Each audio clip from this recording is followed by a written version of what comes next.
Vamos ahora para la explicación del modelo de decaimiento radioactivo.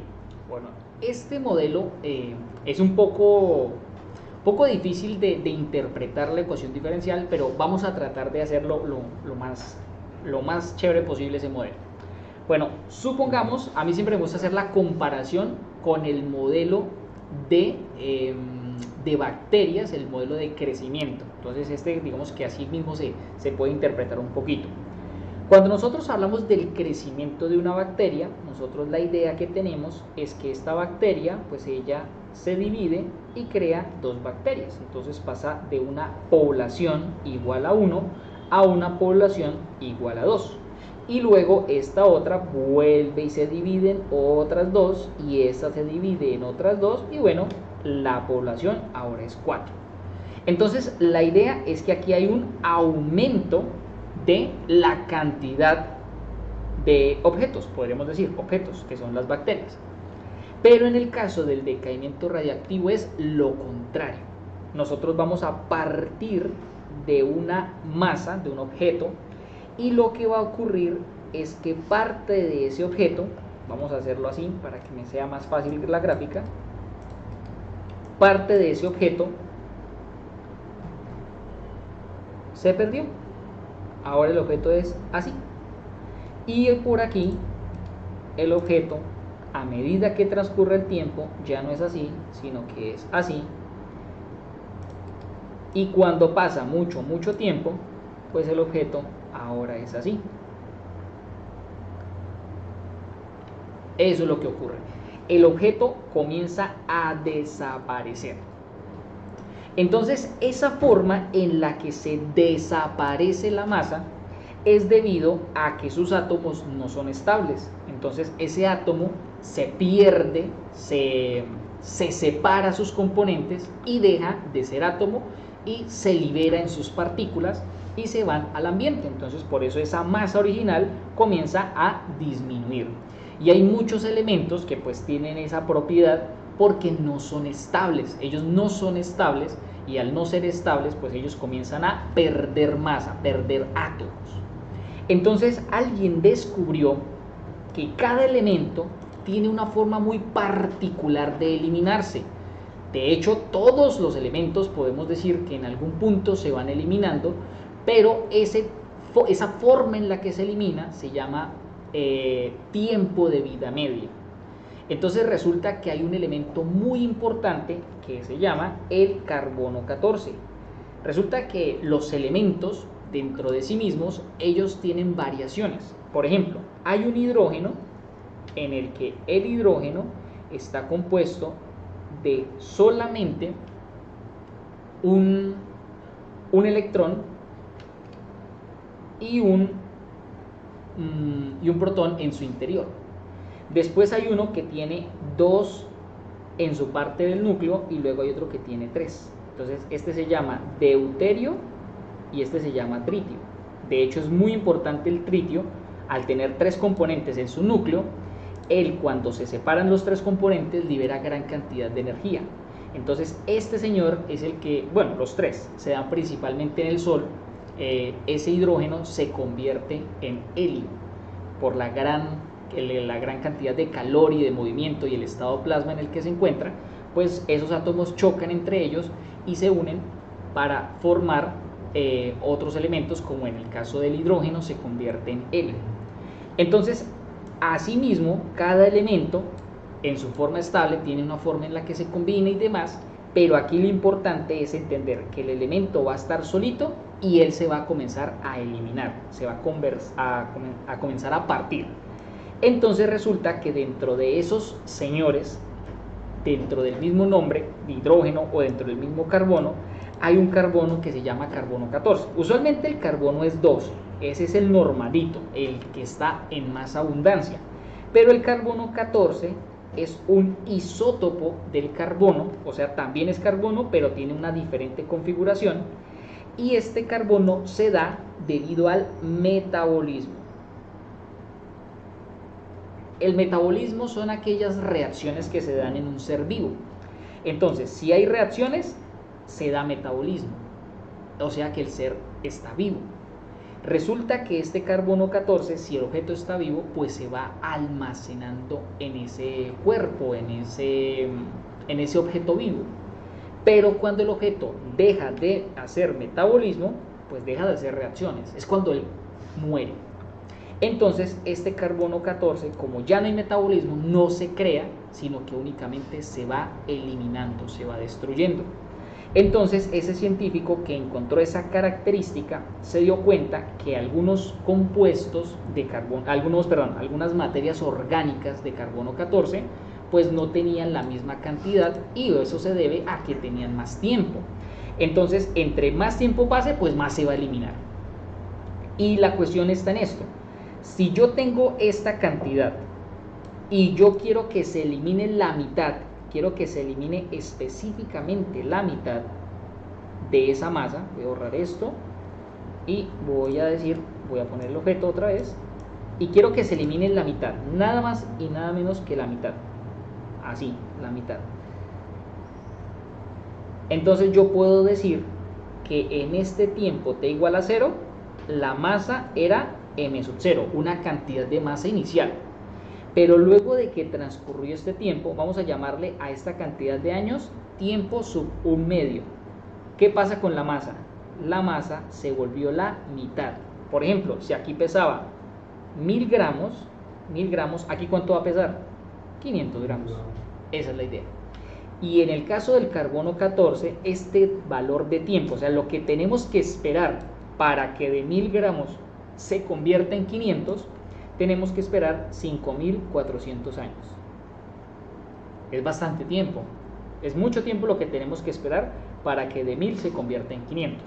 Pero bueno, transcurrido ese tiempo, la masa ya no es de 1000, sino de 1000 dividido entre 2, que es 500. Eso es el famoso tiempo de vida media. Entonces los diferentes elementos comienzan a perder esa masa y tienen su tiempo de vida media característico de cada uno. Entonces la clave está en que este señor tiene una forma de disminuir su masa.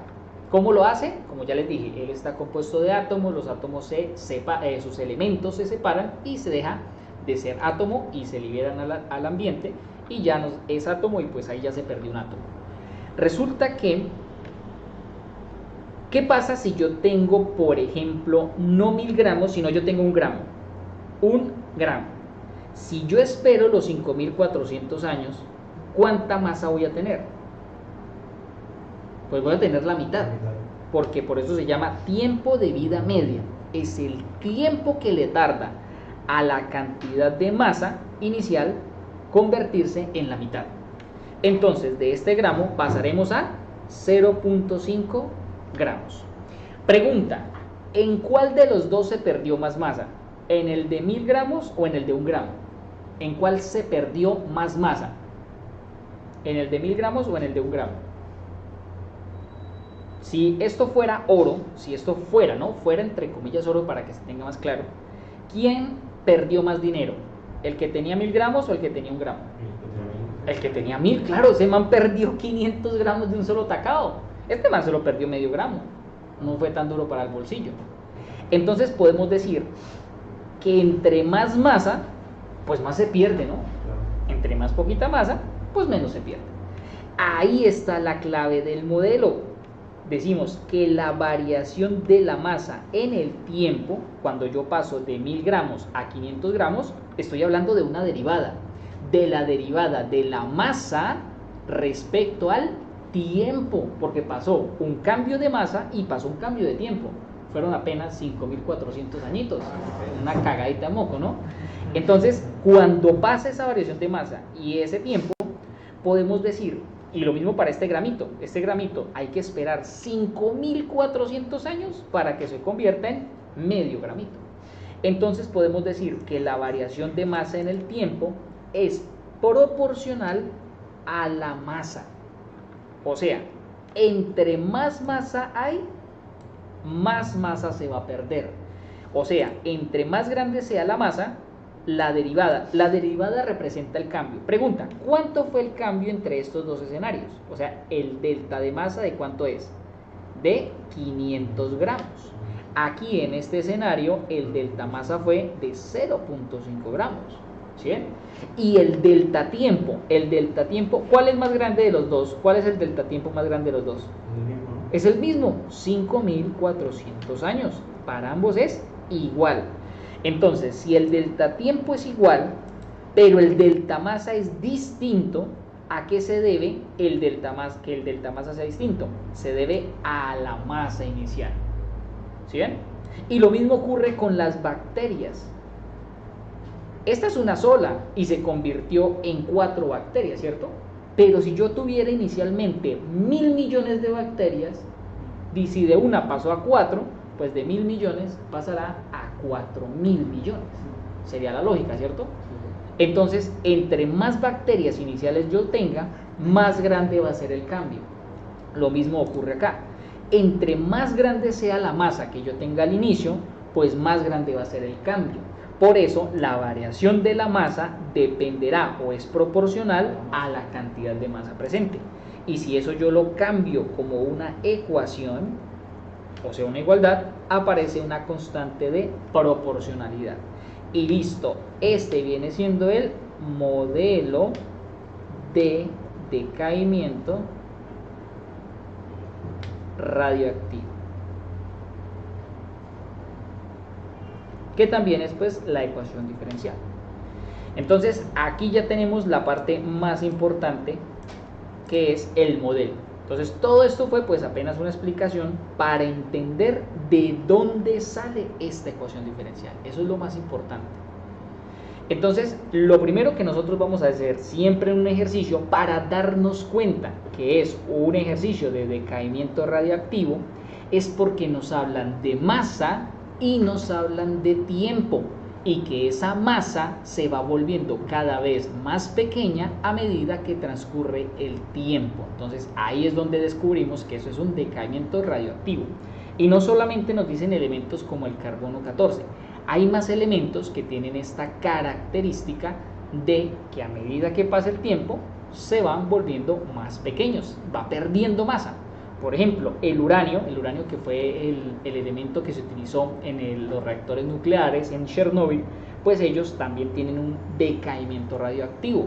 Entonces ahí también se puede hacer un cálculo de cuánto tiempo tiene que pasar para que esa masa inicial se vuelva lo suficientemente pequeña para que no afecte a la vida.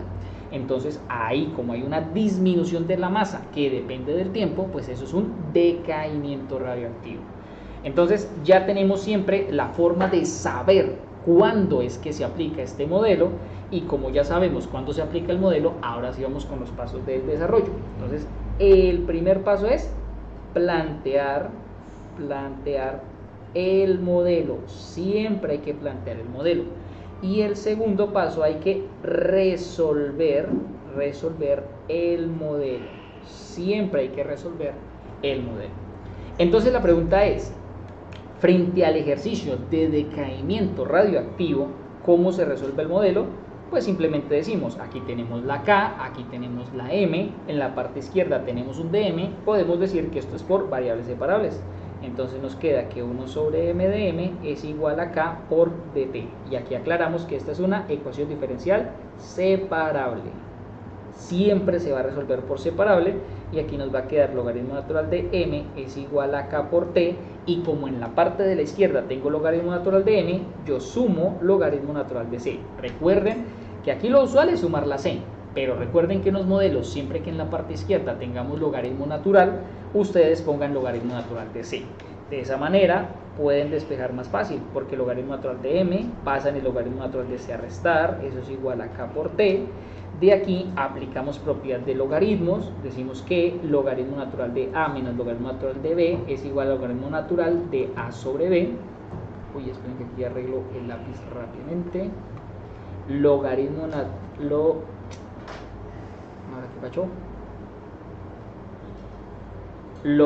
natural de a sobre b. De aquí nos queda entonces logaritmo natural de m sobre c, igual a K por t, y para quitar el logaritmo natural hacemos que todo lo de la izquierda se vuelva el exponente de Euler y que todo lo de la derecha se vuelva el exponente de Euler. De esa manera Euler con logaritmo natural se puede cancelar y nos queda que m sobre c es igual a Euler a la k por t, la c pasa a multiplicar y nos queda entonces que m es igual a c Euler a la k por t. Y listo, esta es la solución del modelo. Y siempre se va a solucionar de la misma manera y siempre vamos a llegar a la misma respuesta. Y esos pues son los pasos que nos permiten llegar a esa solución del modelo. Ahora, nosotros aquí vamos a tener unos datos muy importantes. Vamos a hablar ahora ya del desarrollo. Nosotros sabemos que la C es la constante de integración, ¿no? ¿Cómo vamos a hallar la constante de integración? Con la condición inicial. En tiempo t igual a 0, pues tiene que haber una masa inicial. Entonces siempre la constante de integración se va a hallar con la condición inicial. La k, ¿qué es la k? Es la constante de proporcionalidad. ¿Cómo se halla la constante de proporcionalidad? Con un tiempo diferente al inicial. Por ejemplo, en un tiempo t igual a a, la masa es igual a m sub a, un valor de masa que no sabemos. Pero este valor de masa tiene que ser más pequeño. Eso sí tiene que ser más pequeño. Ahora, gracias a este análisis, como la masa empieza a disminuir, y de hecho va a haber un punto donde no hay masa, donde ya hay tan poquita que podemos decir que es cero. Entonces también vamos a aclarar que la k siempre es negativa. La k siempre es negativa. En el decaimiento radioactivo, la k siempre es negativa. Si la k les llega a dar positiva, pues algo les quedó mal. Claro, si ustedes hacen el desarrollo tal cual, plantean el modelo y lo resuelven tal cual como yo lo he hecho. Bien. Ahora, ¿qué otra cosa debemos tener presente? Bueno, aquí es donde vamos a hablar del tiempo de vida media. Entonces aquí vamos a hacer una aclaración del tiempo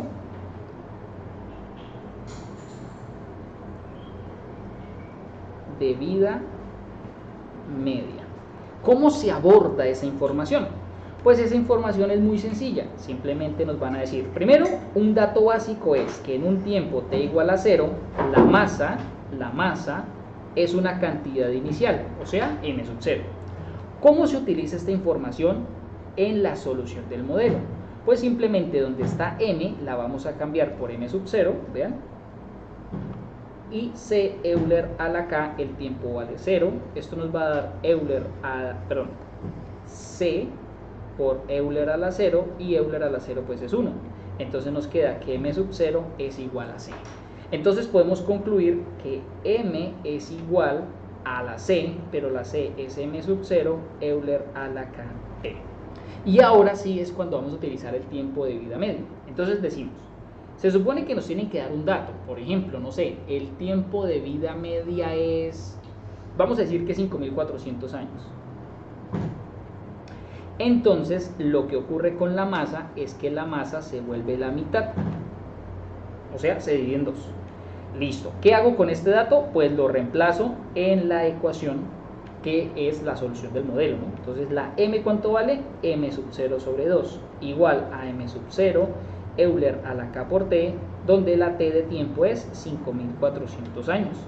De cada lado yo puedo simplificar m sub 0. Y luego lo que yo hago es aplicar logaritmo natural en la parte izquierda y logaritmo natural en la parte de la derecha, porque así puedo despejar la k. De aquí simplificamos logaritmo natural con Euler, y aquí también voy a hacer un pequeño arreglo matemático. Este 2 que está dividiendo yo lo subo, pero recuerden que cuando se sube el exponente queda negativo, o sea que nos queda 2 a la menos 1. Y esto es igual a 5400k. Voy a girar la ecuación, voy a ponerlo al contrario. 5400k es igual al logaritmo natural de 2 a la menos 1. Ahora este menos lo bajo, nos queda que k es igual a menos logaritmo natural de 2 dividido en 5400 años. Y este es el valor de la k. Así es como se halla la k, teniendo en cuenta el tiempo de vida media. siempre tenemos que utilizar la información que en t igual a 0, la m es la cantidad inicial, y que el tiempo de vida media que me den, pues causa que la masa sea m sub 0 medios. De ahí reemplazamos los datos y llegamos a esta expresión. Y si lo quieren de forma aún más general, k es igual a menos logaritmo natural de 2 dividido en t sub 1 medio. ¿Dónde qué es t sub 1 medio? Pues es el valor que le diga el ejercicio acerca del tiempo de vida media. Entonces este t sub 1 medio es el tiempo de vida media, y así ustedes pueden hallarla acá. Recuerden que siempre tienen que hacer estos pasos de desarrollo, no pueden llegar con estas fórmulas mágicas que yo les doy acá, que son fórmulas sí porque ya están resueltas, ya están demostradas, pero esto no lo puedo utilizar en el parcial. Solamente que yo se la dejo para que usted pues pueda verificar que cuando lo esté haciendo pues le quede bien, porque teniendo esta fórmula usted puede verificar con la fórmula que la respuesta a la que llegó, el resultado al que llegó pues es el correcto, ¿no? Y listo, esta era la otra información que les quería explicar acerca de este modelo. Entonces voy a correr esto por acá, voy a correr por acá porque esto es como un desarrollo alterno. Y bueno, esta ya es todo el desarrollo del modelo de decaimiento radioactivo.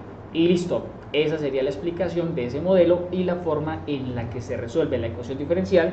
Y bueno, este dato súper importante que es usual en los ejercicios, el tiempo de vida media. Recuerden que el tiempo de vida media siempre nos va a servir para hallar la constante K. Y la constante K siempre tiene que ser negativo. Vean la división, logaritmo natural de 2 es un número positivo, el tiempo es un número positivo, la división de dos positivos da positivo, pero con este menos de afuera hace que la K siempre sea negativa. Y claro, la K siempre tiene que ser negativa en el modelo de decaimiento radioactivo.